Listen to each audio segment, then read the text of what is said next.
7.000 personel Angkatan Udara Israel tewas dalam satu malam. Itu bukan angka dari perang satu bulan, bukan juga hasil pertempuran darat berhari-hari. Ini adalah hasil dari satu gelombang rudal yang dikirim Yaman dalam waktu kurang dari 2 jam, menghantam langsung jantung pertahanan udara Israel. Serangan mendadak itu terjadi pada dini hari, ketika sebagian besar pasukan Israel masih terlelap. Ratusan rudal balistik jarak menengah dan drone bermuatan tinggi menyasar satu titik yang sangat vital. Pangkalan udara utama di wilayah selatan Israel, yang selama ini menjadi pusat kendali operasi militer ke Gaza. Ledakan demi ledakan terdengar bertubi-tubi membelah langit malam, seperti parit kematian dari arah selatan. Hanggar, barak, bunker komando, serta tangki bahan bakar meledak hampir bersamaan. Suara jeritan, alarm militer, dan percikan api terdengar bersaut-sahutan. Namun pada titik itu, segalanya sudah terlambat. Para personel yang selama ini menyombongkan keunggulan teknologi militer Israel tak sempat menyentuh sepatunya sendiri. Sebagian bahkan ditemukan gosong di atas kasur, masih mengenakan bib bergambar logo Angkatan Udara. Banyak dari korban adalah teknisi radar, awak jet tempur, operator drone, hingga perwira tinggi yang saat itu tengah menjalankan rotasi personel. Sebagian besar terbakar hidup-hidup di dalam kompleks hanggar yang langsung hancur akibat hantaman rudal Yaman yang menggunakan hulu ledak termobarik. Gelombang panas yang dihasilkan cukup untuk melelehkan rangka baja, apalagi tubuh manusia. Tak ada peringatan dini, tak ada intersepsi. Iron Dome di sektor selatan seperti sedang cuti tahunan. Atau mungkin hangus lebih dulu sebelum sempat menembakkan satu peluru. Serangan ini benar-benar telak, brutal, dan menghancurkan secara psikologis maupun strategis. Israel sendiri belum mengeluarkan pernyataan resmi mengenai jumlah korban.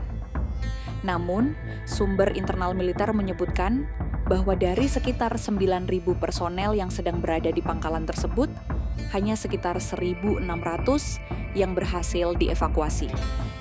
Sisanya entah sudah jadi abu atau sedang dikorek serpihannya dari puing-puing bangunan. Serangan ini menjadi catatan hitam terbesar dalam sejarah militer Israel. Bahkan selama konflik-konflik besar, seperti Perang Yom Kippur atau Intifada, tidak pernah ada insiden tunggal yang memakan korban sebanyak ini. Belum pernah sebelumnya militer Israel kehilangan 7.000 personel hanya karena mereka tidur terlalu nyenyak. Dan serangan ini bukan tanpa sebab. Hanya beberapa jam sebelum rudal meluncur, Yaman mengeluarkan pernyataan bahwa mereka tak akan tinggal diam melihat Israel kembali menduduki Gaza dengan brutalitas yang meningkat. Tapi rupanya Yaman tak hanya bicara, mereka menjawab pendudukan dengan misil. Kini mereka harus mengakui satu fakta pahit. Yang kecil pun bisa menggigit kalau giginya ditempa dengan dendam. Bab ini ditutup dengan satu realita yang tak bisa dibantah. 7.000 personel militer Israel tewas bukan karena mereka kalah perang, tapi karena mereka tidak pernah menyangka bahwa balas dendam dari arah selatan bisa secepat itu datang. Jumlahnya terlalu besar untuk dicerna logika militer modern. 7.000 tentara Israel tewas hanya dalam satu malam, bukan dalam perang darat terbuka, bukan dalam serangan bertubi-tubi selama berhari-hari, tapi hanya dalam satu gelombang rudal yang meluluh lantakan satu pangkalan utama. Beton terbelah, baja melengkung, dan di balik reruntuhan itu, ribuan jenazah tentara ditemukan dalam kondisi yang mengenaskan. Bukan sebagai pejuang yang gugur, tapi sebagai korban dari kelengahan sistem. Evakuasi pun berlangsung dalam kekacauan total. Petugas medis yang datang lebih dulu justru menjadi korban kedua.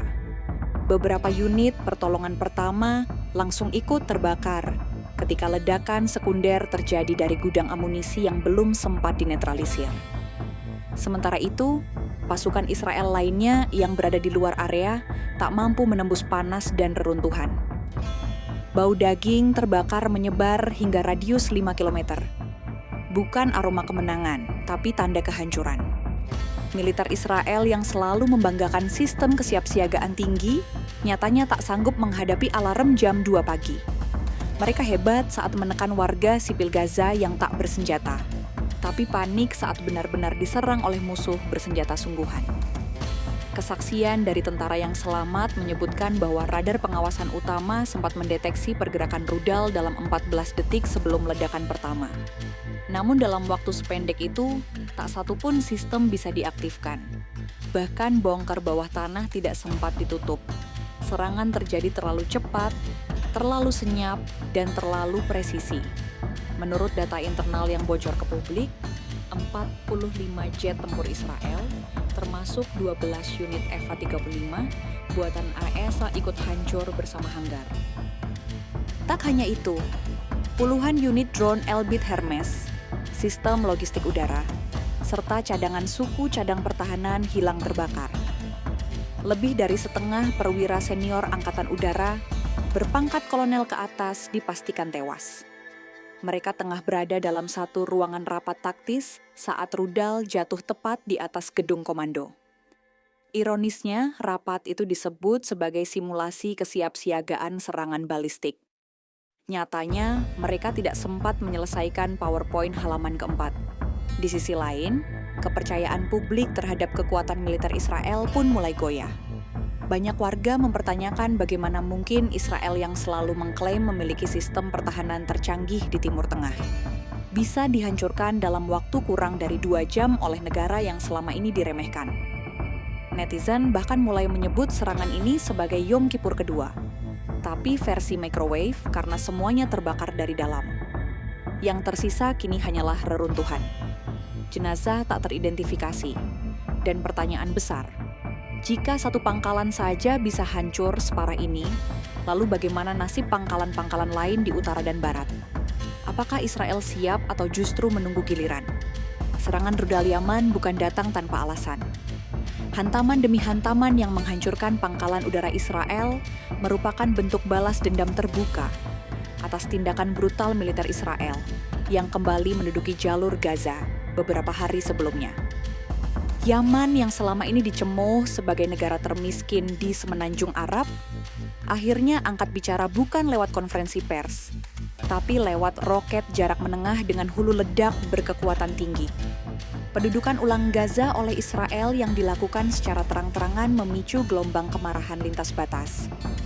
Di saat dunia masih memproses horor yang terjadi di Rafah dan Khan Yunis, Israel justru menambah jumlah pasukan di Gaza, menghancurkan kawasan pemukiman, dan memblokade bantuan kemanusiaan.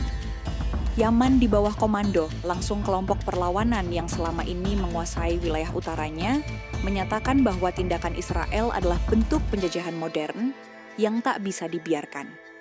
Dalam sebuah pernyataan singkat yang dirilis hanya 1 jam sebelum serangan, pihak militer Yaman mengatakan, "Kami tidak akan lagi menunggu dunia bersuara. Ketika Gaza dibombardir, maka langit Israel juga layak dibakar." Dan benar saja, beberapa jam kemudian langit Israel benar-benar terbakar tanpa jeda, tanpa ampun. Serangan ini juga menjadi titik balik dalam geopolitik regional. Yaman yang selama ini dianggap hanya sebagai zona konflik internal, mendadak tampil sebagai kekuatan baru yang berani menembus pertahanan Israel. Mereka tak hanya mengecam tapi bertindak, tak hanya mengutuk tapi menghancurkan. Sementara negara-negara Arab lain masih sibuk diplomasi Zoom meeting, Yaman sudah kirim koordinat dan meluncurkan rudal. Namun lebih dari sekadar pembalasan militer, serangan ini adalah pesan bahwa penderitaan rakyat Gaza bukan lagi masalah internal Palestina. Kini ia menjadi api yang membakar batas-batas negara, membakar peta kekuasaan dan membakar pangkalan-pangkalan militer yang selama ini merasa aman di balik tembok teknologi.